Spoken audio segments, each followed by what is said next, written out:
Hey YouTubers, this is the GSTV reviewer coming at you with my first YouTube video to kickstart this new channel here.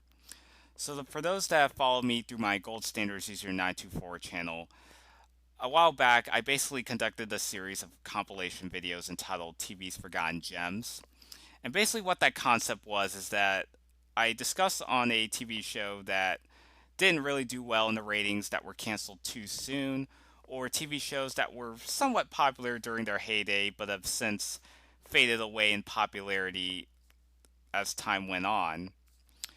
So I'm going to actually be bringing back my Forgotten Gems series over to my new channel here. And basically to coincide with that, this will be a sort of a reboot to be specific. So this will be entitled GSTV Obscurities. So concept's going to remain the same. However, the only minor difference is that, unlike Forgotten Gems, where I basically listed a series of videos in numerical chronological order, GSTV Obscurities, on the other hand, will consist of a series of videos where you as the viewers could watch in whatever order that you please. So you don't have to get to the first video in order to get to the second video or the third video and so forth. So, like I said, basically, you as the viewers could watch the series of videos in any order that you wish. So, it should be pretty basic. So, to kind of kick things off with my first installment since rebooting this series, I'm going to be discussing about a particular comedy slash drama that aired on NBC from 2000 to 2004. And this show starred Tom Cavanagh, Julie Bowen, Michael Ann Black, Justin Long, Josh Randall, Lesley Boone, and Rachel Cronin.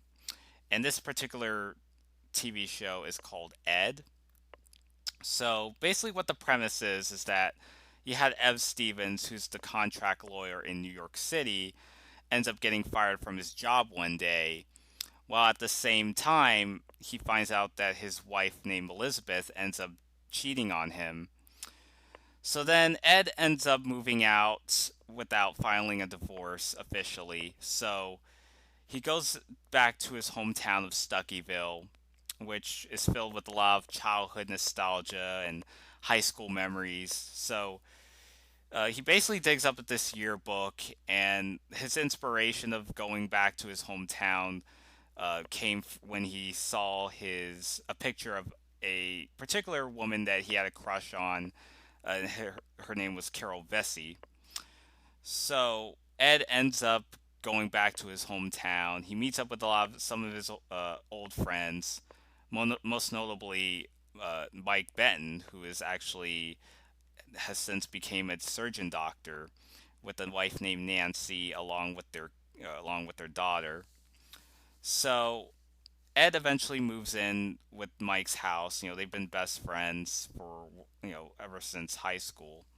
So they haven't really got in contact with each other in a long time. And then around the same time, they also have the Stucky Bowl, a bowling alley. So eventually, Ed finds out that it's up for sale. He ends up buying the bowling alley thanks to Carol's advice. So Ed eventually asks Carol out for dinner, and basically Ed, wants to continue with his law studies. So Ed comes up with the idea using an analogy of making sort of a strip mall with Barnes and Nobles and Starbucks, two entirely different services in one area. So he wanted to do the same thing with his law studies by building an office inside of the bowling alley. So basically, he's basically doing two things at the same time. And the popular misconception, especially in the earlier episodes, was a recurring gag that consisted of certain clients that would mistakenly describe Ed's occupation as a bowling alley lawyer. And Ed would end up clarifying that he's a lawyer that owns a bowling alley, and that it's two entirely separate things. So basically, that's kind of how the premise goes. And while Ed is trying to go out his way to woo over Carol, Ed finds out that she's actually dating their English teacher, which is actually portrayed by Gregory Harrison from the Trapper John MD, which was a spinoff of the hit military sitcom MASH. So, yeah, eventually Gregory Harrison's character and Carol are actually dating at the beginning of the series. And, he's only there for only a few episodes, so eventually they kind of go in a bit of a rocky road because of the lack of commitment between the two. So eventually they break up.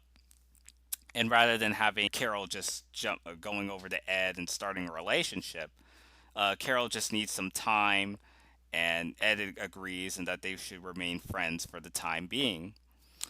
So that becomes sort of a recurring theme throughout most of the series. Like Ed and Carol remain friends, but every time they get closer together, it's only a matter of time before something kind of gets in the way that prevents them from starting a relationship.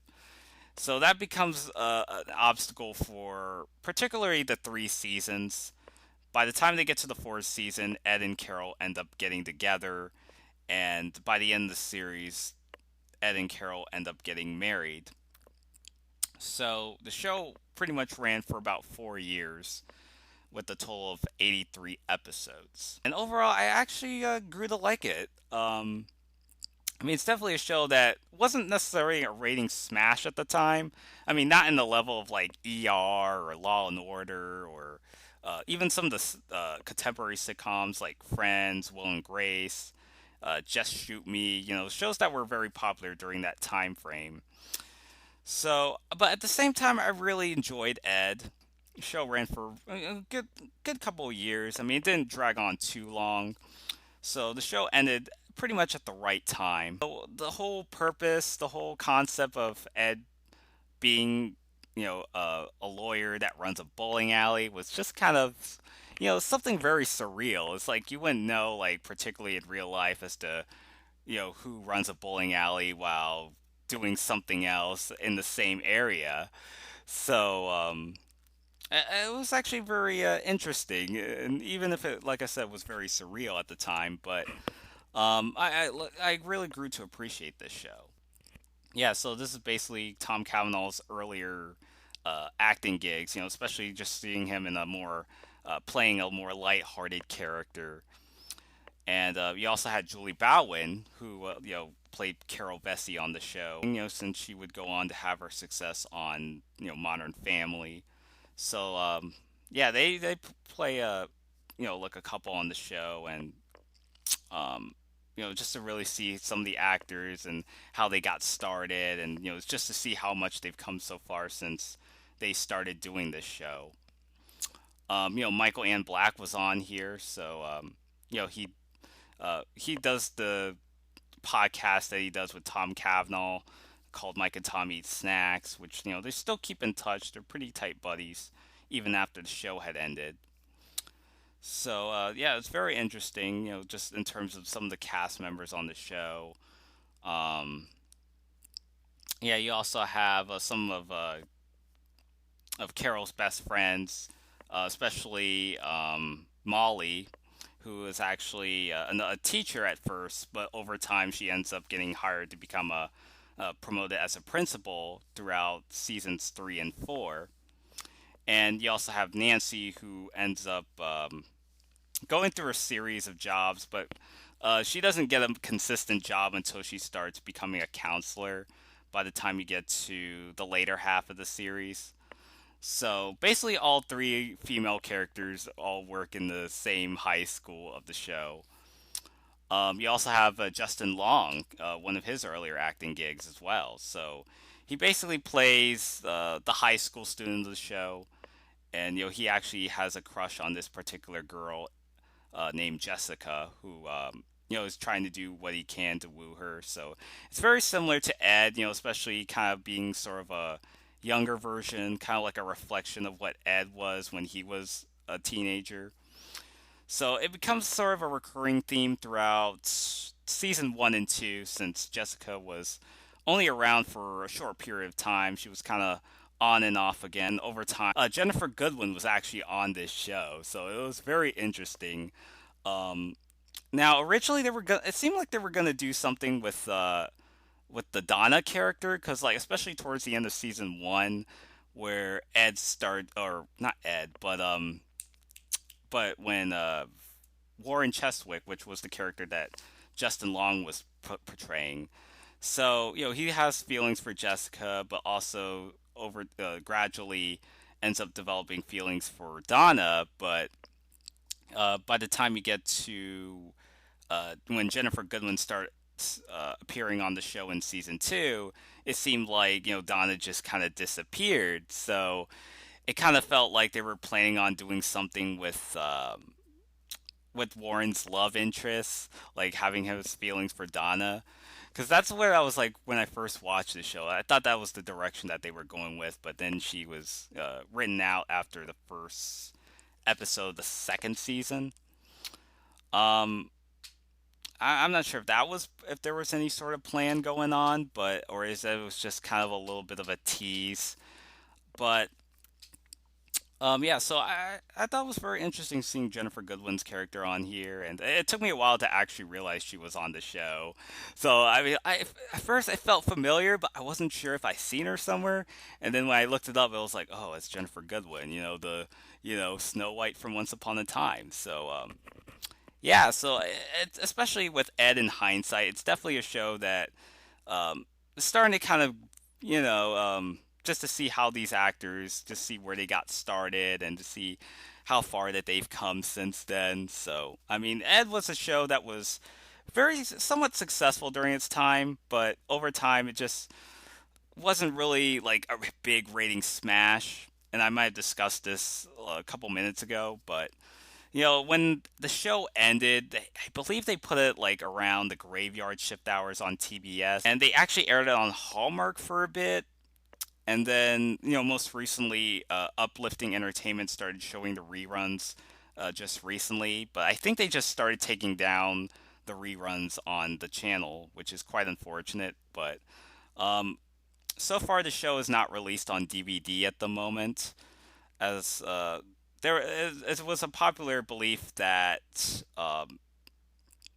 there was sort of a music licensing issue, but that was kind of since cleared up. But it's just a matter of when they're going to release it, especially when you have the two companies. I think Viacom also owns the show.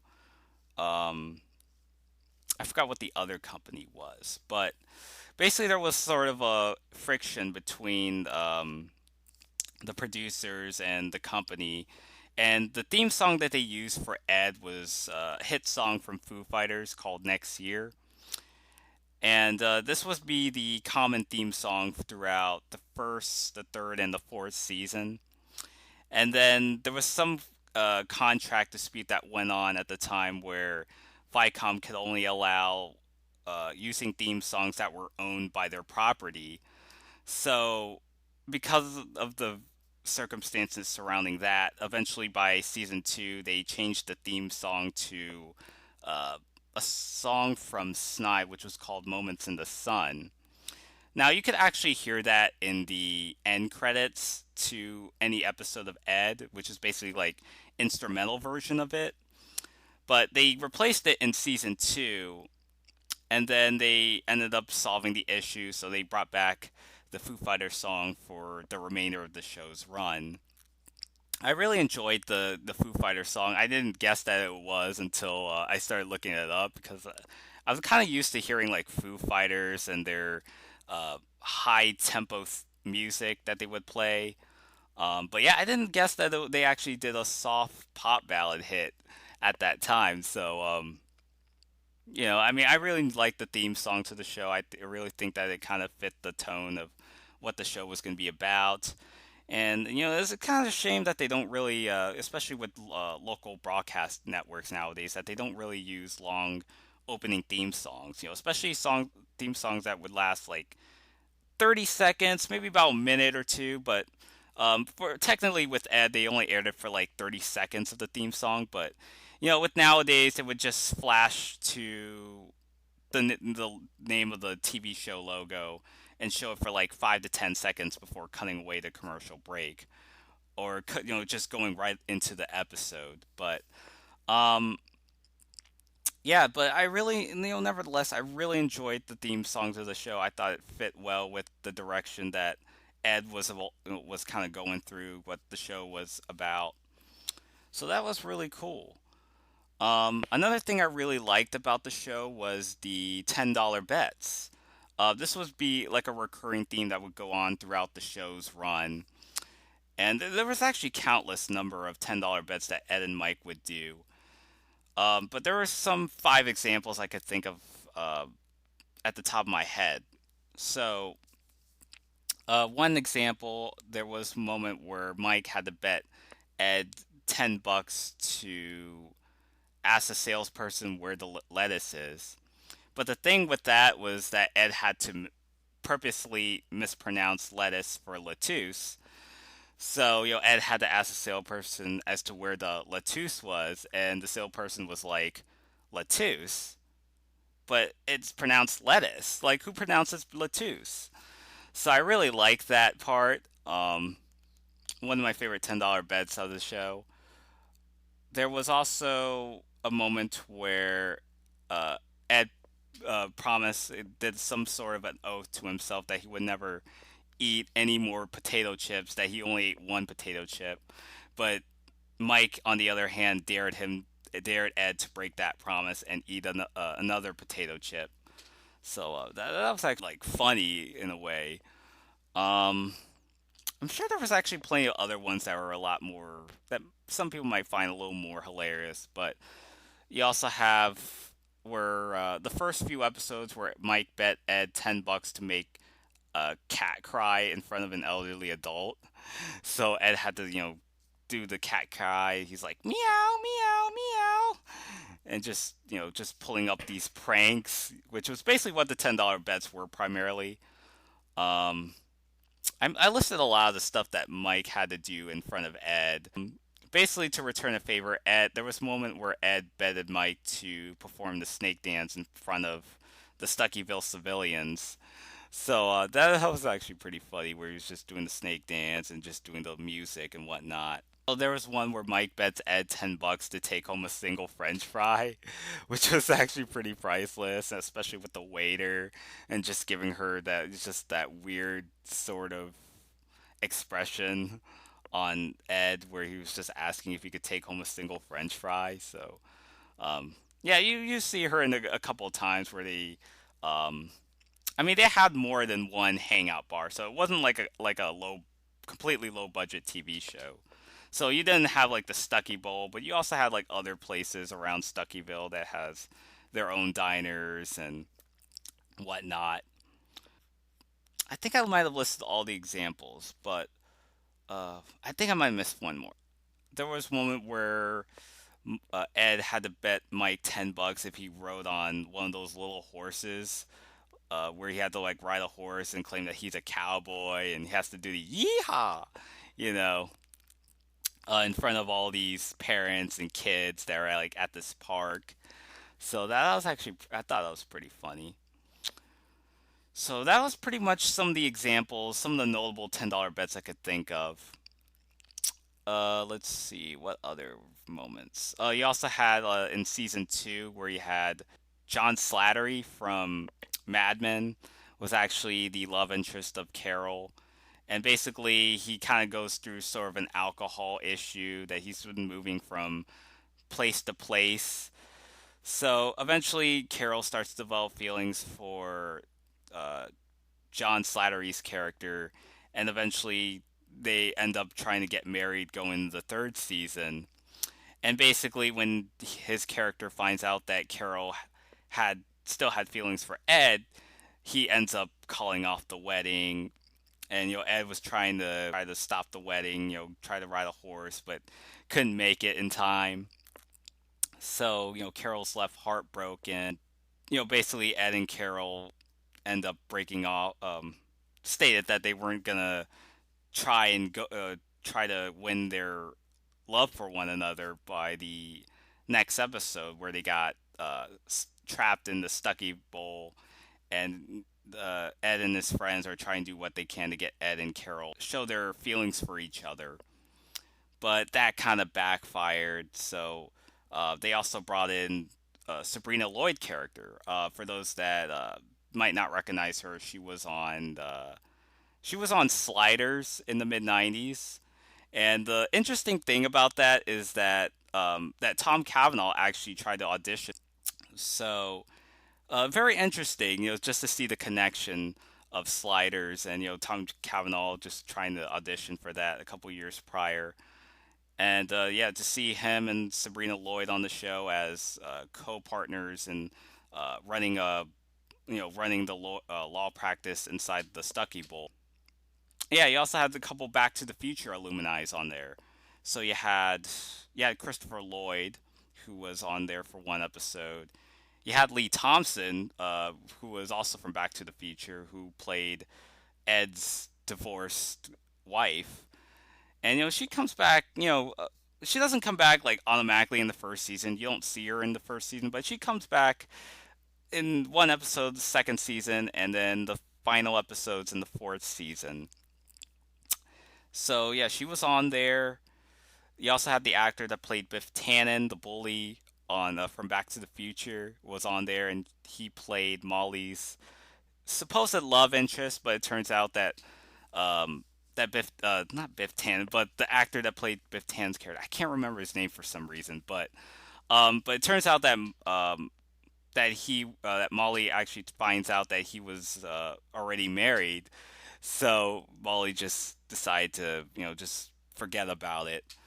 So so she's been kind of going through a phase of where she's trying to find the guy that try to find the man that she likes, but every time it just ends up falling flat. Um, yeah, so she doesn't really find that particular person. Um, but I always thought that if Ed and Carol weren't gonna get together, I think that Ed and Molly could have been a pretty good couple. Just judging from their conversation and some of the moments that they would have, where they would just have sort of a pep talk and trying to deal with their problems. So it just seemed very fluid and natural. Um, but I think it's kind of very conflicted at first. Well, at least for me, just thinking that on one hand that the idea of having Ed and Molly be a couple on paper would have been interesting, but at the same time, just having to be friends, just kind of makes it easy because, it's, once you start becoming a couple, it's like you start to, become a little more, uh, you have to start a commitment. So, if you do something wrong, your girlfriend or your boyfriend is just going to call you out on it. And if the problem persists, then it'll be a matter of time before you end up calling your relationship off. But but overall, I think Ed and Molly as a couple would have been pretty interesting. Um, but I thought they were just as good friends, if anything. But um, yeah, so Molly didn't really find any love. Um, I'm trying to think of something else here. Boy. So they also there was actually a number of other actors that were on this show briefly. Like you had Burt Reynolds on there playing Mike's father. You also had Dan Lorilla for the Wonder Years portraying Carol's father. Yeah, Neil Patrick Harris who was in one episode of season two, and basically takes all the credit for claiming himself to be the first lawyer to run a bowling alley simultaneously, and he's just become like this sort of mainstream attention, much to the chagrin of Ed. Yeah, so that was actually a pretty funny episode. Um, I'm trying to think of someone else. But yeah, so you had three Back to the Future alumni's on the show. You had Burt Reynolds. You had Sabrina Lloyd. Um, I can't think of anyone else. But yeah, this show, I'm just surprised that it's not on DVD. I think I'm just as surprised as a lot of people that have appreciated the show over the years that, continue to look back and watch the show and, just to appreciate what it had to offer. So I think it will eventually one day Ed will be released on DVD. It's just a matter of when. The music license aren't too much of an issue. But now it's just a matter of if the companies are willing to sort of settle an agreement to release the show domestically, which I'll be looking forward to. I would like to hear some of the features, some of the actors, just to talk about what it was like on the set and some of the favorite moments that they had or favorite episodes that they enjoyed shooting.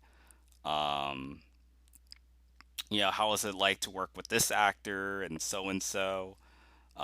Just a lot of good bonus features, maybe some hidden bloopers that didn't make it into the uh, that are probably just lying somewhere in the vault that you can't really find on YouTube at the moment. Just a lot of potential opportunities, and I definitely would look forward to seeing a potential DVD release on Ed. I think that's really all I could really discuss about Ed. So, just a really enjoyable show, very underrated. Um, yeah, so I really hope that the show gets released on DVD eventually, and hopefully they do a bit of a reunion somewhere down the road. So that would be definitely something interesting to consider. Let me know what you think down in the comment section below. If Tell me what were some of your favorite moments from that show, some of your favorite episodes, characters, moments, so forth. Till then, this is the GSTV reviewer signing out.